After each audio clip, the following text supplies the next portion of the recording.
Chapter 9. Noah felt his body stiffen as the memory flooded back, heavy and gray, and so full of guilt. The look in Kiki's eyes as he'd stumbled to get the words out. The raw, ripped feeling insidehim because the last thing he'd wanted was to hurt her, and yet, he couldn't stay. He couldn't walk away from Darla, from his child, and it was so damned unfair that she had to pay theprice too.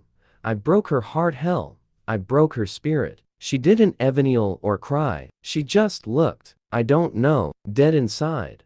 Later, I saw an article that said she'd dropped out of the band after the first stop on their tour, and the words sliced right through me. I blamed myself, but I also knew I couldn't do anything, couldn't even call her, because I was the last person she'd want to hear from. He started to pace the room, needing to move, as if that wayhe could stay ahead of the memories. After that, I couldn't bear to know what was happening in her life. I put up a wall, Ishut out that part of my life, because I knew I was doing theright thing. Your baby needed a father. Wyatt supplied, but it was more than that. I couldn't be what my dad had been. I thought about being a weekend dad, paying expenses, bringing the child to my home with Kiki for weekends and holidays. But that wasn't fair to either the baby or Kiki. And you didn't think it would be enough anyway, Wyatt said, with the perceptiveness that Noah appreciated. Guilt still clung to him, of course it did, but it was some small comfort to know that someone at least understood. It wouldn't have been, not for me. I grew up hating my dad for walking away. He forced himself to stop pacing and to meet Wyatt's eyes. To see the sympathy and the regret. I just kept telling myself thought he had to, that I couldn't be my father, that I had to take a responsibility for the woman I'd gotten pregnant and the child he'd brought into this world. I hated myself for what I'd done, for what I was doing to Kiki, and all I had to hold on to waste belief that I was doing the right thing. Noah. Wyatt's voice trailed off, as if he just couldn't find the words. Noah stopped at the window, then looked out into the night. He destroyed so many lives by doing what he believed was the right thing. If he just stayed with the woman he wanted, Darla would be alive. Diana would be in school, growing up and breaking hearts. And Kiki would be his. Stop it. The order was stern, and he pressed his forehead to the glass, willing himself to push down the guilt. But how could he, knowing what he'd destroyed? He exhaled, his breath condensing on the glass. He watched it, focusing on the uneven edges as the condensate started to fade. You would have thought the marriage would be awful, considering the circumstances, but it wasn't. I have to give Darla credit. And me too. We worked hard. We really did. I didn't want to wear the ring only for show. He moved away from the window and leaned against his desk, wanting the support that his work gave him. A tie to keep him from plummeting too far down into the past. And Diana, he continued, then fell silent as he gathered his words. Even now, his heart swelled when he thought of her. She was the most beautiful baby in the world. I loved that kid like I never thought I could love anything or anyone. And smart. You could see it in her eyes. She saw everything, and I swear she understood most of it. He closed his eyes, fighting back the swell of tears building in his chest, threatening to break out past the emotional dam he'd built so long ago. She was almost one when the three of us went to Mexico City. I had a conference, and after that we were going to a beach resort. They were kidnapped, Wyatt said, and Noah nodded. Wyatt already knew that part of the story. He'd been there for Noah when, after 7 long years, Darla had finally been pronounced dead, and now, Kiki's back. Noah dragged his fingers through his hair. I'm that transparent. I figured it was a good guess. I wasn't expecting to ever see her again. Noah admitted. And then she's here. And there's still a connection? Without thinking, Noah's gaze shifted to the half wall that separated the bedroom area of the studio from the rest of the space. I see. Then you have better vision than I do, because I've lost all perspective. What do you want? He lifted his hands and let them fall again, his whole body telegraphing frustration. You and Kelsey, you were separated for about 10 years too, right? 12, Wyatt said. 12 very long years, for which we're now very enthusiastically making up for lost time. Noah laughed. He'd grown to love Austin, but God, he missed his friends. How did you two bridge that time? Are we your case study? Pretty much, Noah admitted. Consider yourselves my role models. In a word, trust. Wyatt shrugged. We had to learn how to trust each other again. Noah considered that. When I first saw her here in town, I almost let her go. Hell, I thought Ishut let her go. I was the one who fucked her over, right? No sense in bringing back painful memories. She deserved more. And it didn't deserve anything at all. Wyatt looked purposefully toward the bed. And yet, I couldn't make myself do it. I had to see her, talk to her. I had to touch her, you know? Oh yeah. Even after all this time, I needed it, wanted it. He shook his head, trying to order his scattered thoughts. I still do. Does she? She's wary. And we're working together now, which makes her even more leery. And she's very firmly put on the brakes. Wyatt's brows rose. You didn't mention the work part.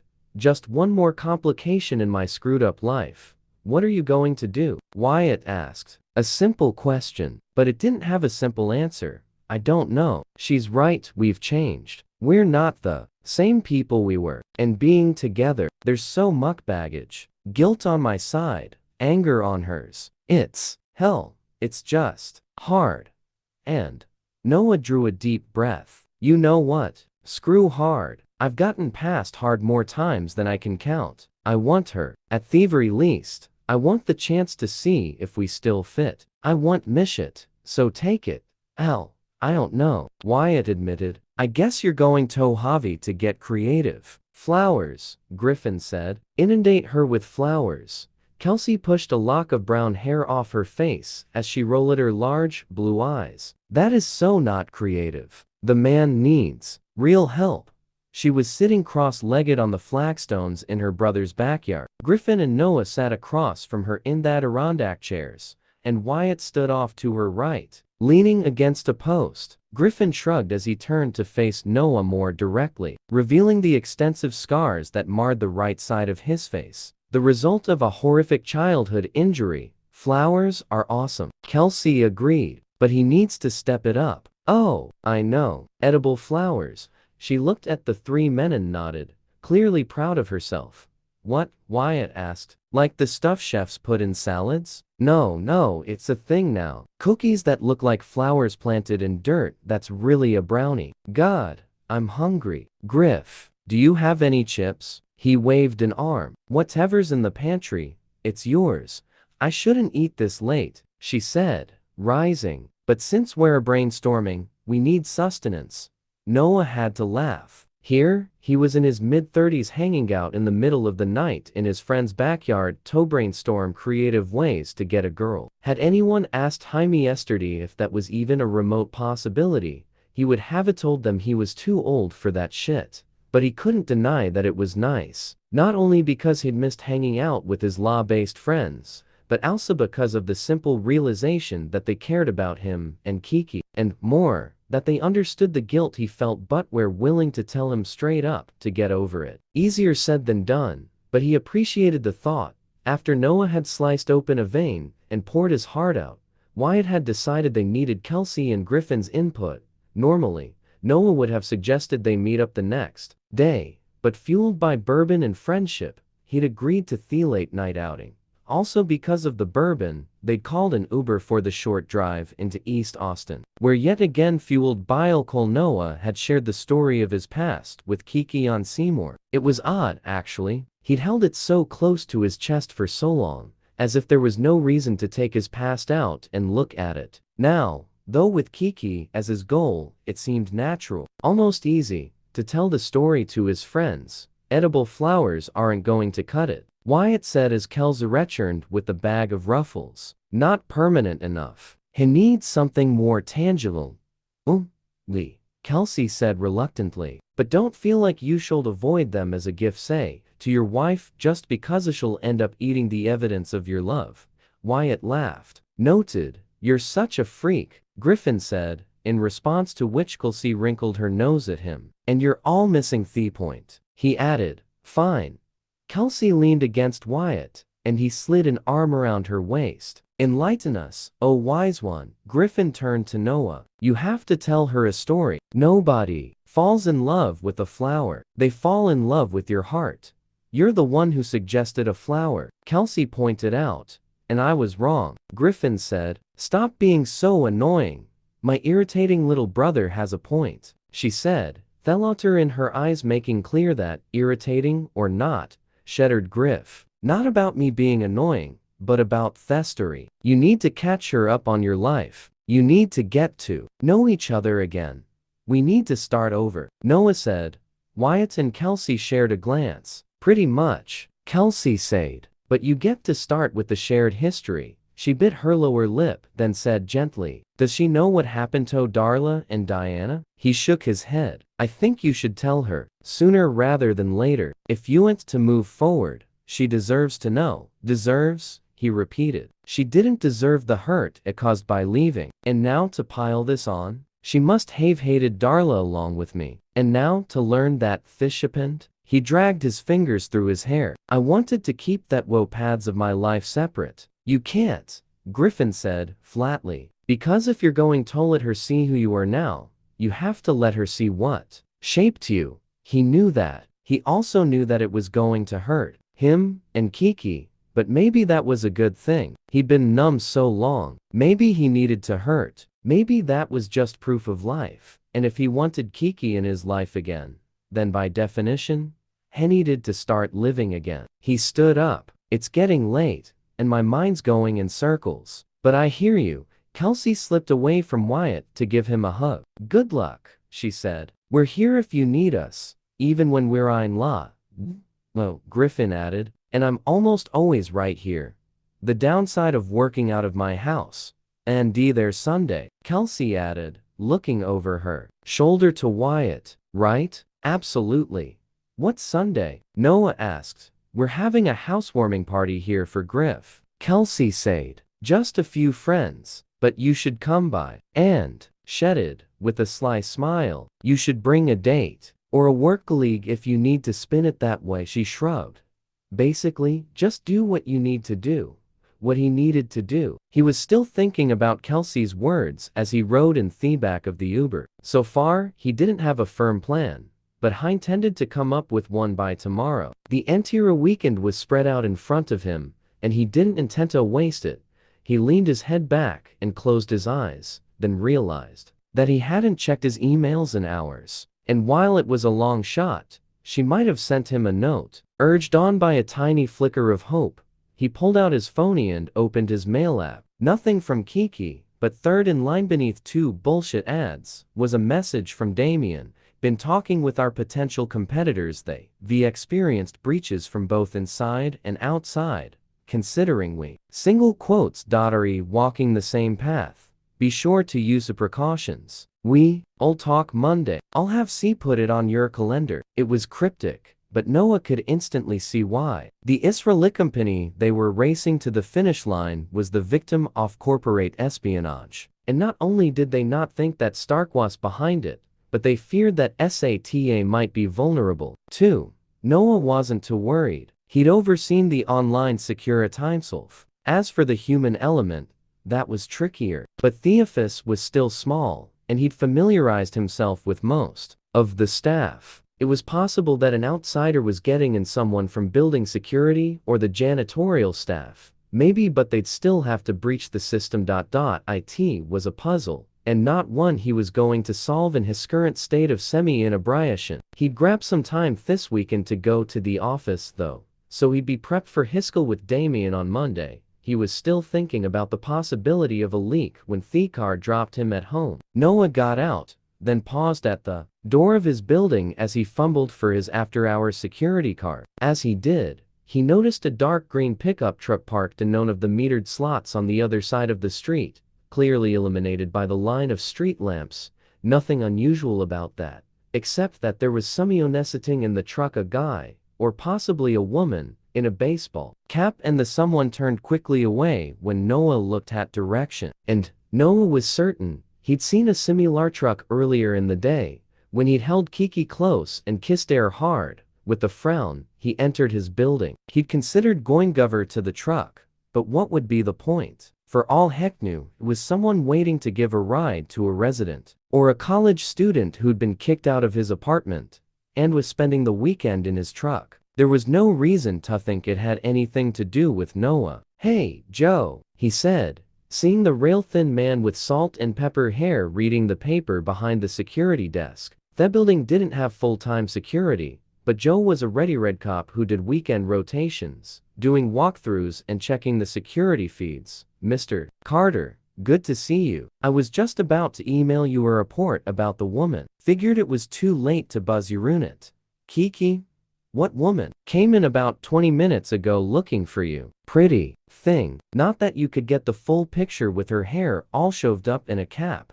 Frowning, Noah turned back to the entrance, but the truck had pulled away. "Did she say what she wanted?" "Said she knew you, and that she wanted to know if this was your building. Said she wanted to see you again." His smile widened. "I told her that it's above my pay grade to give away any resident information, but that your name didn't ring a bell." "I hope that was right. I know you like to be discreet. Double quotes.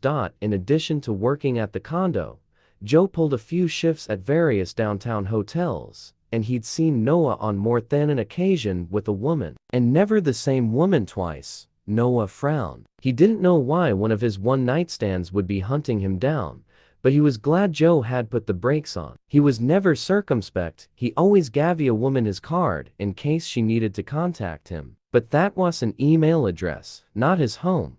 "You did the right thing," Noah assured Joe. The last thing needed was a one-night stand. Deciding getting back together with him was her new pet project, especially since he already had a project of his own. Kiki. Chapter 10.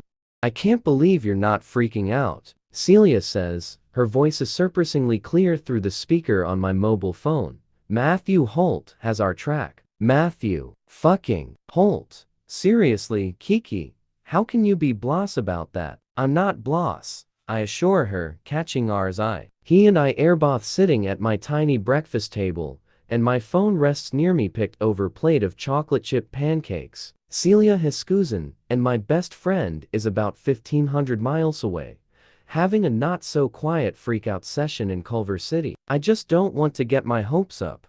I can practically hear her rolling her eyes. "Dude, that's what hopes are for, you know. I mean, if Holt likes our track, Hoke knows where it could lead. Actually, fuck that. It could lead to a Grammy, worldwide tours, licensed Pink Chameleon merchandise available in a department store near you." "She's right," Ars says. "Soon, you two might be an action figure." "You're such an ass," Celia tells him, and I start laughing. "All right," I say. "You win." I'm super duper excited about the fact that you had a friend of a friend slip Holt a CD that is even now probably sitting in a cardboard box filled with similar CDs that will very soon be transferred to his secure vault, otherwise known as his trash can. You, my friend, are a downer. And we didn't send a CD. We sent a digital file to his personal email address. Come on, Kiki, this is awesome, and you know it." She has a point. Holt has serious clout in the industry. He's a triple threat, and his company Hardline Entertainment has fingers in the music, film, and television industries. He has a reputation for being reclusive, dangerous, and brilliant. Some of the wilder rumors even say that he killed a man, but I think that's par-driven hype. He doesn't sign many bands, but theons he anoints inevitably climb the charts fast. And if Celia aerially has managed to get our music in front of him, that's one hell of an amazing feat. I give in with a laugh. Fine. It's cool. And my fingers are totally crossed. I draw a breath. I'm sorry for yanking your chain. I'm just afraid someone's going to pull the rug out from under us. She supplies. Certain that the universe has it in for you? Convinced that every time your fingers touch something you want, it'll be ripped away from you? I swallow. She's hit a little too close to the mark. Apparently, she realizes it, because the next thing I hear is her soft curse, followed by, "Oh, hell, Keeks, I'm sorry." Forgiving? I picture her biting her lower lip, her model pert nose crunched up as she waits for my answer. "Fine," I say. "You're forgiven, so long as you stop calling that ft. It's cute. It suits you. I glance at Ars, who looks toward the ceiling and shakes his head in exasperation. The woman runs her own high-powered marketing company. He says, "You're really going to saddle her with Keeks? Hey, I think it's great that your consulting gig is doing so well, but right now, we should be focused on the band. Seriously, you ought to move out here. It'll be easier to record more tracks." "What track did you send Holt?" I ask, intentionally changing subject. "Back to You," she says, referencing the song I sang Wednesday night at the Fix. It was the first song I'd performed on stage in years, but not the first I've written. It took me years, but once I picked up my pen again, realized how cathartic it was. Now, I have quite a collection, and we've been culling through them, picking the best to score together. Christy, Andit and the other two members of the band, and my second best friends next to Ars and Celia are both doing studio work in Nashville through the end of the year, but they come to LA at least once a month, and when they do, the three of them record the music and their vocal parts in law. I record my vocals here at the studio Ars uses, and then Celia edits it all together. She's not a sound engineer, but she's done a damn fine job on the 3 demo tracks we've pulled together so far. "I'm serious," she says, ignoring my change of subject. "You should move back here. We could launch Pink Chameleon so much faster if you were closer. You wouldn't even have to stop consulting. There are plenty of places out in LA that need a kick-ass marketing consultant." I meet R's eyes, looking for support, but he just shrugs. "Don't look at me. But if you are going to quit, then I think you should tour with 7%. It's only a few months, and it will get you back in a performance rhythm. You're just frustrated because some of your new material really needs a female lead singer." I say, I admit it openly. He says, "Just tour with us for a month, even a few weeks. We can audition replacement girls on theroid." I let out a frustrated groan. "You guys, come on. I like my job, and I like Austin. Besides, LA is freaking expensive, and I'm living mortgage-free here.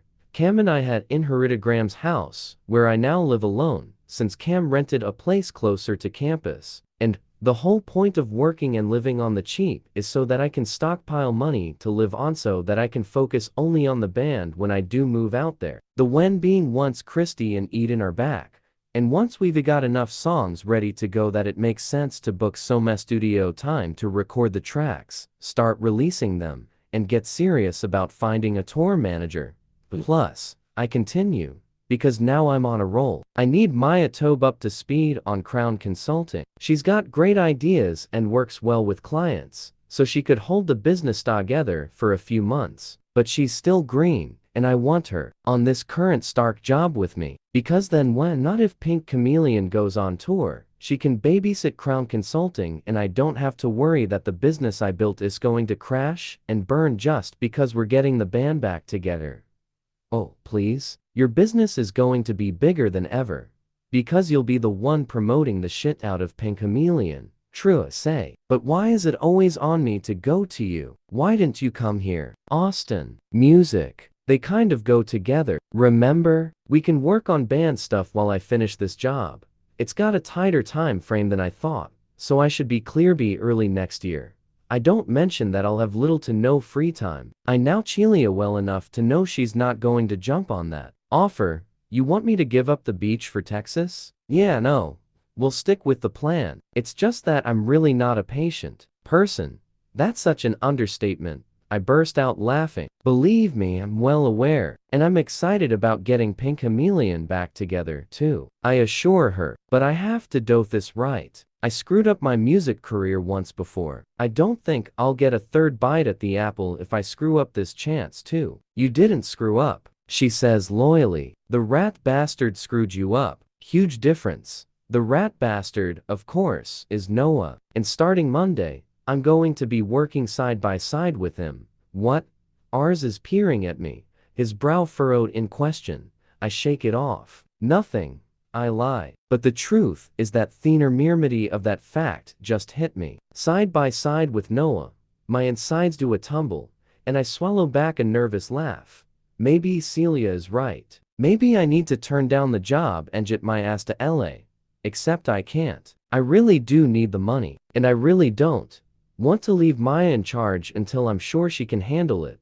And, if I'm being really and truly honest, I don't want Toliev Austin or Stark Applied Technology. Not now. Because maybe I secretly sorta want to be around him. And that's true even if leaving would be better for my heart. In California, Celia releases a long, loud sigh of resignation. Okay, fine. But when Holt goes gaga over our stuff, and wants to meet us in person, you're flying your ass out here. Damn right. I am. Okay, then. I'm going to go get some breakfast. Have a good weekend. She adds. But not too good. You owe me new lyrics. We had a pact. I know. Go. Let me work.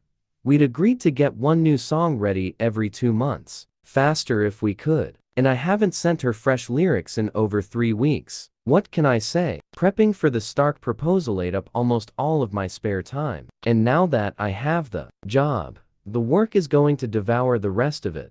I push back from the table. She's right. I need to park Missylphine my room and finish up Starfall. What are you up to today? Me and the guys are doing a whole slew of videos that Tanya can post during the tour. R stands and starts to clear the table. Before you disappear into your cave, tell me what's up.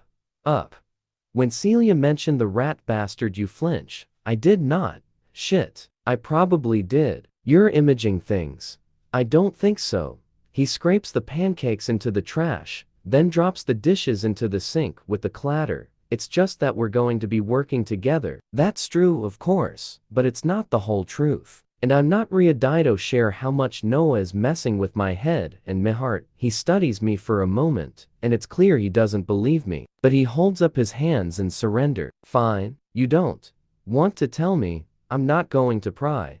There's nothing to tell, I say, as the doorbell rings. Oh, hell, that's probably Mr. Fowler. My neighbor is the epitome of a crotchety old man, and his biggest pleasure in life is calling me out when I forget to roll me trash can to the backyard after trash day. Apparently, my oversight not only destroys the beauty and serenity of the neighborhood, but sucks the pleasure from life itself. Then he's more off his rocker than usual. Ars says, I pulled it back on my way in last night. You did? I pause at the door and turn back to him with Asmal. Thanks. I'm already tugging the door open when I turn back. Only Tophin Noah Carter standing once more on my doorstep.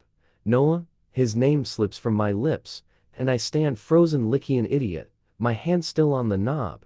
He's dressed casually. Jeans with canvas loafers, paired with an open gray button-down over a pale blue t-shirt. He's clean-shaven. And though I imagine he started the day with his hair combed, now, it's ruffled. From his fingers, I'm sure, but it suggests a day at sea. And frankly, it's undeniably sexy.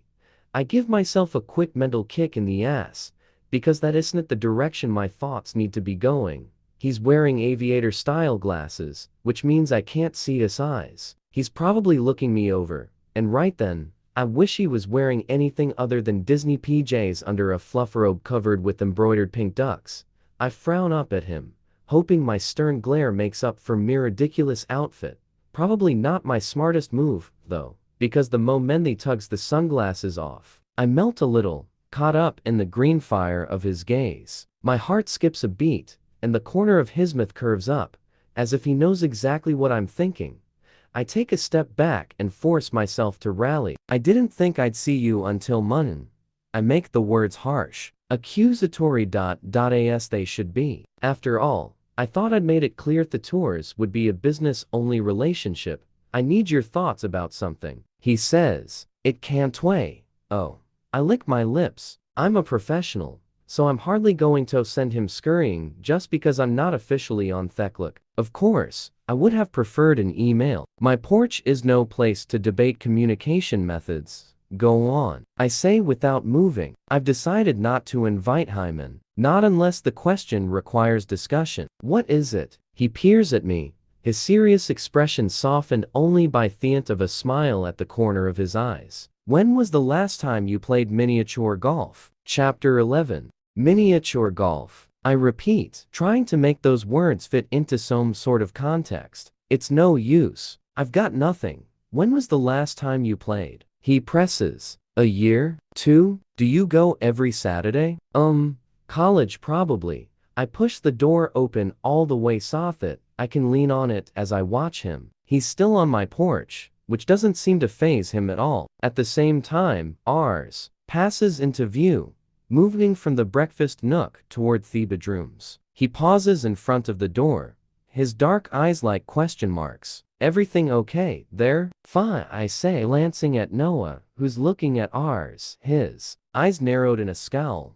I shift my attention back to ours. He's wearing boxer shorts and a Keep Austin Weird t-shirt. He's ridiculously good looking, with his midnight black hair and gray eyes. I press my lips together, relishing the moment. Becco cernless, I'm way off base. That's jealousy I see in Noah's eyes. Not that I'm contemplating anything but work between Noah and me, but a girl's got her pride. And after all, there was last night. Even if I did walk quickly and firmly away, ours realizes it too, and he shifts his gaze from Noah's face tone, his brows rising in amusement. Go, I mouth, and he takes in final look at Noah, then complies with my silent demand. Noah watches him go, then turns his attention back to me. So, are you and he? I narrow my eyes as I gesture him inside. Now, you ask if I'm involved with someone? I say as I close the door. I showed up at your office with a different last name, and yet I don't recall any conversation about a significant other before. I trail off, because I can feel my cheeks heating, and I don't want him to notice. Instead, I turn my back to him and lead him toward the kitchen. Coffee? I ask. Before coffee? He repeats, and I know he's teasing. You're right. There was no discussion about significant others before coffee. He agrees. Or before sex, for that matter. Sit, I say, pointing at the table, which ours has wiped down. As house guests go, I have to give my temporary roomie his props. You want honesty? He asks. Always. I knew you were divorced. After your interview, he explains. I looked you up. Oh, I think about that, trying to decide if it's creepy or flattering. Oh, with the latter. But only because it was Noah doing the looking. You still haven't answered the question. He says, yes, I did. College. I haven't played miniature golf since then. About him. Noah clarifies, pointing vaguely in the direction of the bedrooms. The guy with the band. Ours. I say. His name is R. Sanchez. Tyree called you his girlfriend. He did? Is he? That's not really your business. I say. Is he? Noah repeats, his voice tight, almost as if the answer could hurt him. For a moment I consider telling Noah that we're involved. It will be a lie, but it would make everything so much easier. I could say we'd had a fight and I was vulnerable, and that's why I slept with Noah. But that everything is back to normal now. And ours is my guy and Noah is my boss. It's a solid plan. It would put up a nice clean barrier between us. One that would erase any what-ifs, and make it so much easier to focus on work, to sweep the past away so that we wouldn't have to deal with any lingering emotions at all. Because we bother settling old hurts or rekindling buried desire if there's no endgame. Yet I can't make myself say the words. I want easy I do. God knows my past with Noah was hard enough to last a lifetime. I should be jumping all over the chance to shut this down, whatever this is. But I don't. I can't. And I'm not sure if it's because I can't bring myself to draggers into a lie, or because I don't want to put up those barriers. We're not dating, I say, then turn away from him as I pour myself a cup of coffee. You never answered my question either. Do you want coffee? No, thanks. I had some at home. I'm cutting down. I face him, cradling my cup instead of holding it by the handle. It's hot on my palms, and it gives me something to focus on other than how he looks so at home sitting at my table. Like we do this all the time. Just spend a weekend morning in the kitchen talking. Orange juice? I offer. He shakes his head but says nothing. We're not even roommates. I add. Though why I need to clarify that, I have no idea. I'm probably just rambling to fill time. He's just staying here because 7% doesn't leave until Monday, and he's already leased out his place for the length of the tour.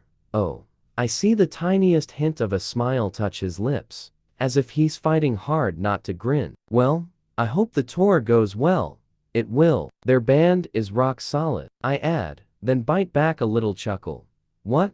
I shake my head. Nothing. If ours were in the room, I'd be teasing him about how they need a female lead singer. And that's funny because he's asked me to tour with them. It would just be my way of giving him shit.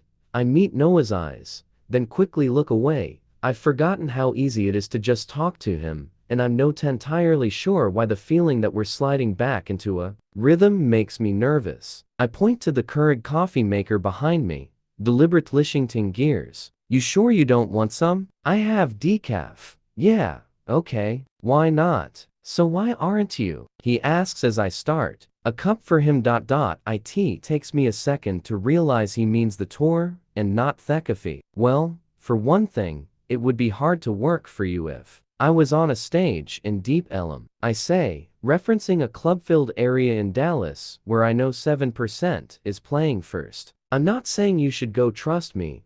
After interviewing everybody else, I'd be doubly sad if you decided to skip out. Doubly? I ask, putting his coffee on the table and taking the seat across from him. I want you here, he says plainly. And not just because off work. Oh, take a sip of coffee. He's spoken pretty damn clearly, but I'm still not sure how to interpret that. But I'm also not going to ask. What I meant was that I'm surprised your business is marketing now. That's all. I just mean that you were always focused on the music. Right. His words hurt more than they should, but they've brought back a flood of memories. Because Noah had always been my biggest champion, encouraging me and Celia to take Pink Chameleon as far as it could go, and then he left, and I crumbled, taking the band with me. Kiki, I exhale through pursed lips, as if I'm doing some sort of meditative breathing exercises. You don't know? Then I shake my head. No, why would you? I didn't try to follow your life either, after shit. I push back from the table and stand, furiously blinking away the tears that now sting my eyes. He's on his feet immediately, then at my side before I can fully prepare myself. Kiki, he says, then presses his hand tentatively on my shoulder. Even that light a touch is too much for me, though, and I shrug it off. I step away, needing to keep me back to him as I gather myself. Do you want me to go? I suck in a lungful of air, then another. Finally, I turn around to face him, my wits restored. No, I'm fine. It just hit me all wrong, and mean. I know you didn't. Slowly, gently, he reaches out and touches my hair, and it's all I can do not to move closer, to let him pull me into his arms and hold me. I want that, but at the same time, I don't. I really don't. Please, I whisper. No, I never stopped loving you, he says. I know I hurt you, and God, I wish I could take it back, but I never stopped loving you. Don't. I look at him through eyes damp with tears. I don't want to relive the past. I survived it. I got through it. But I sure as hell don't want to go back to it. I lick my lips and lift my chin so that I can see his eyes. And even if what you say is true, the girl you never stopped loving isn't me. Just like the guy I once loved isn't you. I see him flinch, but I don't slow down. It's been years. Noah, a lot of years. Things change. People change. We've changed. Last night, we had our moment of closure, he says. And despite myself, I laugh. He could always do that lighten a heavy moment so that it was that much easier to bear. Fine, correct. We had a few amazingly blissful hours off closure, but that's all it was. Shutting the door on the past. Because the truth is, we don't really know each other anymore. Do you think I don't realize that? I don't want to go back, Kiki. These last years have included some of the worst months of my life. I have no interest in reliving any of that. What I want is to go forward. What I want is a second chance.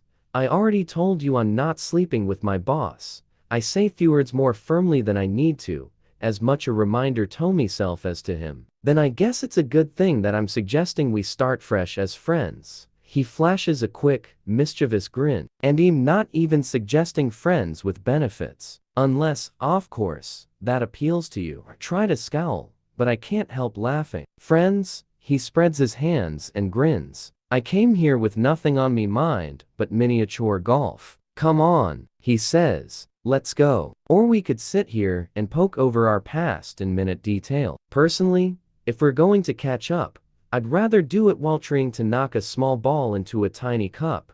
I press my fingers to my lips to hold back a snort of laughter. Couldn't have said it better myself. I manage. I glance down at my less than attractive pajamas, and for the first time, I wonder about the state of my hair. And my face, for that matter. I fell asleep in my makeup last night, so I probably look like a raccoon after a bar fight. Then again, that says something for Noah. After all, he didn't back off in shock when I first opened the door. I'm going to go change, I say. Help yourself to another coffee. I head back to my bedroom, pausing to tap on R's door, then poke my head in when he grunts permission. Hey, I'm going to go out with Noah. Are you? His brows rise with interest, and I think, amusement. It's not like that. We're going to be working together. It's smart. Get past any lingering awkwardness before we're stuck in close quarters working through marketing plans. I roll my eyes. Just relaying the info in case you're looking for me later. Have fun, he says, with such a tease in his voice that I can resist lifting my middle finger in response. He laughs. I think you're aiming that suggestion at the wrong man. Since I clearly can't win, I just shut the door and head to my room to change. But I'm smiling.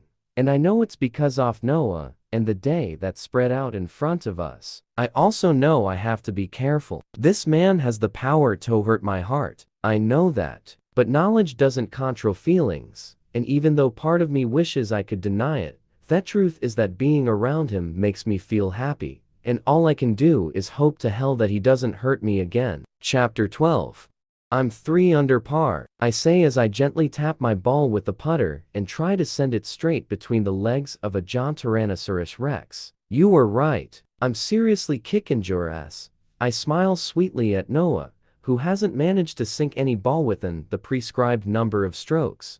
He leans on the end of his putter. Hey, no ego here. Hemi, it's my eyes. My talents lie in different areas. Heat floods my cheeks, and I look away, ostensibly following direction of my ball. That's good, I say, lightly. Because I won't be making a career of miniature golf. Not that Austin's iconic Peter Pan mini golf center is typical miniature golf, with the statues of Peter himself, Tinkerbell, giant whales, and whatnot. Its focus is more on whimsy than skill. When Noah had first pulled into the parking lot on Barton Springs Road, he'd smiled proudly at me. Every article I've read since I moved to Austin says this is a can't miss place. Have you been? He'd so obviously done his homework that I hated to burst this bubble, but every Austinite knows about this place. And even though I was already 12 when our mother left command me with Grams and hit the road, I still consider myself an Austinite. Mostly because I have no interest in remembering those early years in Waco at all. I had my 13th birthday party here, I'd told him. And me friends and I came at least once a month in college. Damn, he says. And I wanted to be different. Now, as we're well into the course, I grin at him with genuine pleasure. This was a really great idea, I say. I've been spending so much time inside. I'd forgotten how nice a day out in the world can be. What's kept you trapped? He asks as I retrieve my ball, and we move on to the next hole.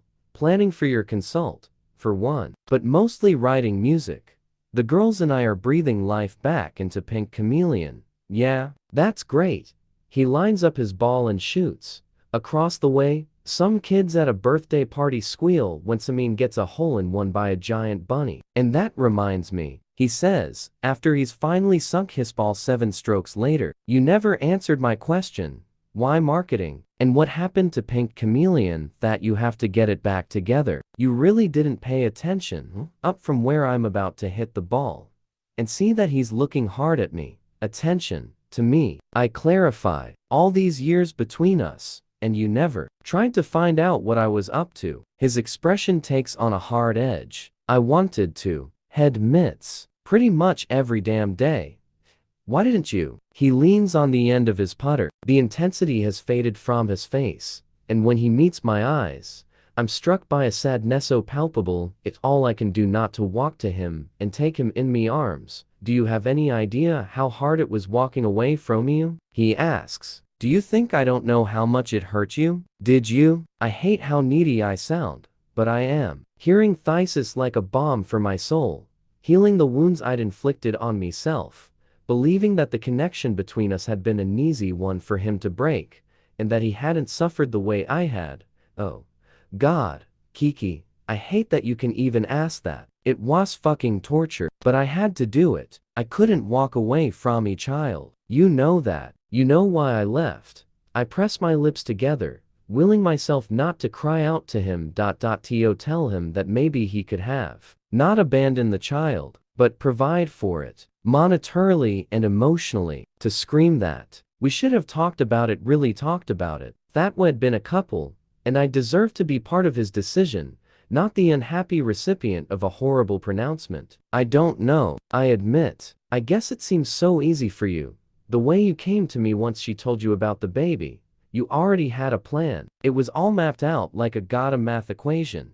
He winces, but doesn't argue. All he says is, it was hard. Walking away from you was the hardest thing I've ever done. And even though there were times when I craved just a hint of you, just the tiniest glimpse of your life, I never looked. I thought it would hurt too much. So there you go, he says. That's why I didn't poke into your life until yesterday, when I looked you up to find out about your marriage. And I'm guessing that you didn't try to find out what I was up to for similar reasons.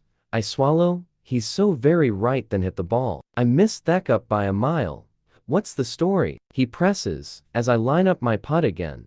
I want to tell him it's none of his business. I don't want to admit the truth to him. The truth would be a confession of weakness. More than that, I'd have to reveal just how much power he had over me back then. I'm sorry, he says, obviously understanding my hesitation. You don't have to tell me anything. Part of me wants to stay quiet, but a bigger part wants to clear there. And without conscious decision, start talking again. After you left, I couldn't write. I couldn't sing. I was numb. Everything creative in me died.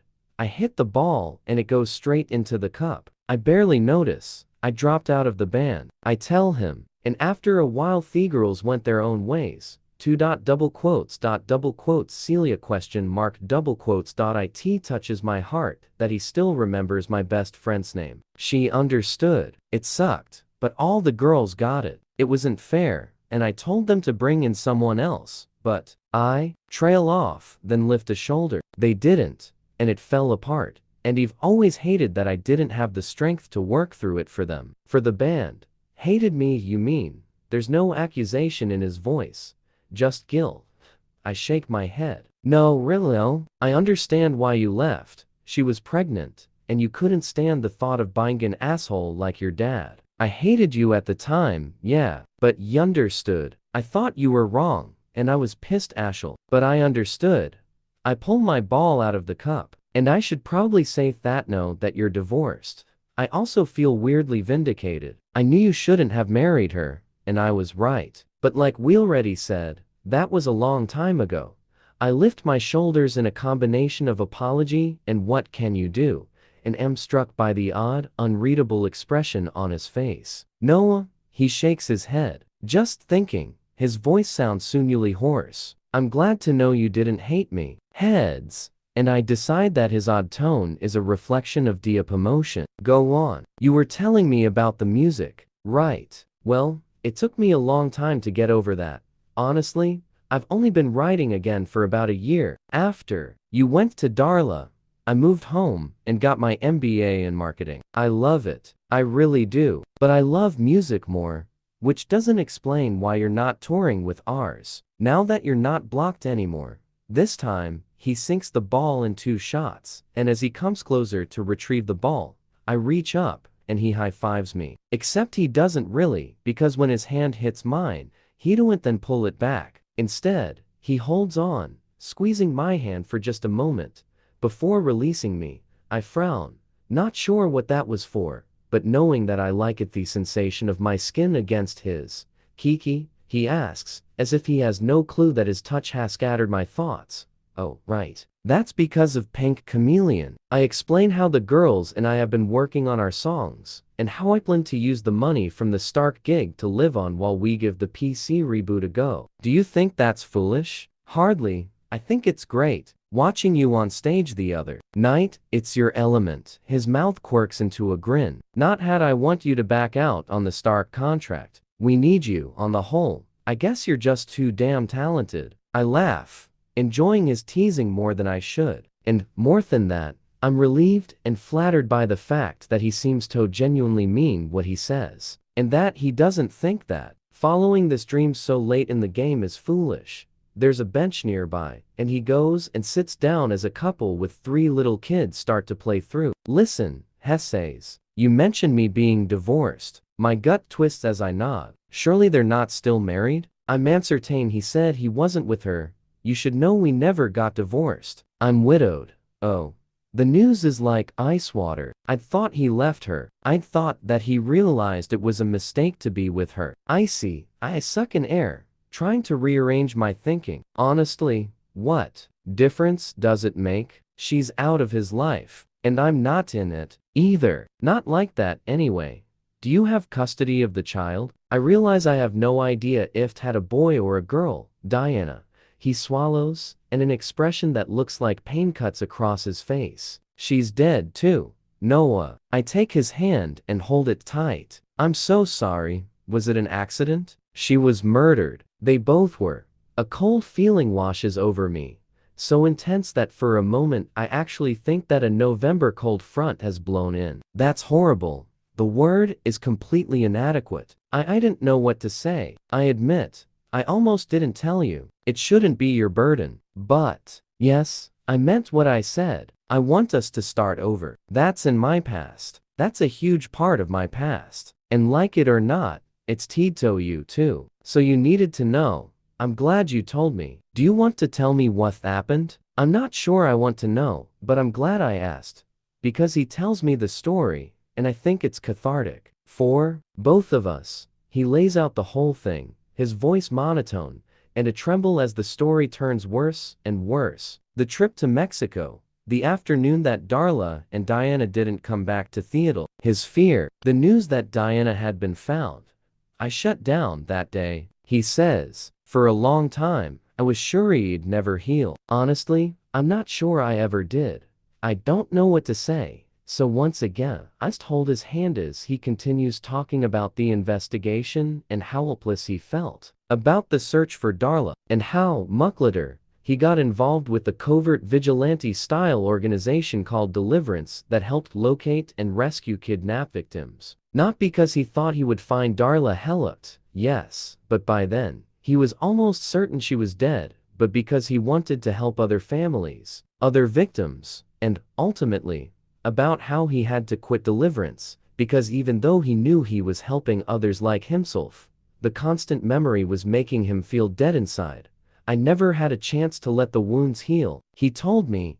Andy tried to imagine what it would be like to constantly relive your pain, and they never found Darla's body? That must make it so much worse. He nods. She's been pronounced legally dead, so that's some closure. But it's hard. His eyes meet mine, then cut away quickly. It wasn't a great marriage. His voice is low, like he's sharing a secret. But we were both trying, and it was getting better. Diana was like a talisman that made you closer. We'd gone to Mexico so I could go to a conference, but they came with me because we'd been doing so much better, and we wanted to be a family. He looks back at me, and I see the apology in his eyes, as if that confession hurts me. Don't.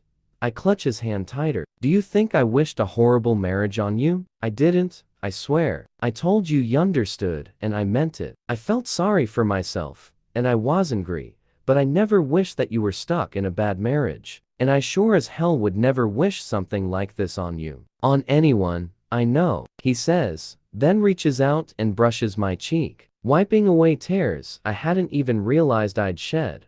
I manage a watery smile. You know what? I'm hungry. You want to just cede my victory, and let's go get some lunch? You're clearly the victor, he says, standing and holding out a hand to help me up. The victor gets to decide on lunch. Good, I say. Then we're going to Sandy's. Burgers and fries and custard for dessert. It's the perfect meal to brighten a day. In case you're feeling a little blue at the way I just destroyed you on the golf course. I add the last with a smile, and am rewarded with his smile in return, full of understanding and appreciation for my not-so-subtle efforts to turn our mood around. Sandy's is just a few blocks to the east on the same road. It's another Austin institution that's been around since the 40s. It has the look of a dive, and the food to match. And by that, I mean cheap and awesome. It has a drive-through, but we park and stand in the line at the window, then take our burgers and fries to the picnic tables and back to Chowdown. This time, the conversation is lighter, with me waxing poetic about my hometown, especially this area that's so close to the river, which has always been one of my favorite places to spend a weekend. I'm getting to know this area pretty well, he says, pointing to his building on the other side of the river, which flows just about a block away. But this place is a new find. He holds up the remnants of the burger he's wolfed down. It's pretty life-changing. I know, right? Come on, I add, finishing my own food. We need ice cream. It's actually frozen custard, and we each get a cone, then eat it. As we walk the relatively short distance to the river, we spend another hour on the path before returning to his car, which fortunately wasn't towed from Sandy's parking lot. I'll get you home, he says, as the afternoon winds down. From what you've said, you have some writing to do. I almost argue, but he's right. Besides, it's been a great day so far. Despite or maybe partly because of the revelations about what happened during the years we were apart. I navigate over surface streets so that he doesn't have to get back on Mopac, the north-south freeway that runs on the west side of town. Instead, we take South Lamar, and I point out some of my favorite places to shop and eat. Funky retail shops, consignment stores, bakeries, and of course, Tex-Mex eateries. When we reach my South Austin house just off Brody Lane, he walks me to the door. Thanks, I say, once I've unlocked the place and am standing on the threshold. I honestly wasn't sure when I saw you on my porch, but this was fun. I'm glad you enjoyed it. It was a toss-up between Peter Pan or Hippie Hollow, he says, referring to the clothing optional park on the shores of Lake Travis, and you chose the golf, I say, raising my brows. Then I flash him a flirty grin, before dipping my gaze down toward his crotch. I'm playing with fire, I know, but I can't help myself. Too bad for me. Well, it's November, he says, his voice deadpan. I figured the chill wouldn't show off my assets. I snort with laughter as he winks, then turns his back and walks to his car. I go inside, smiling happily. All in all, it was a really good day.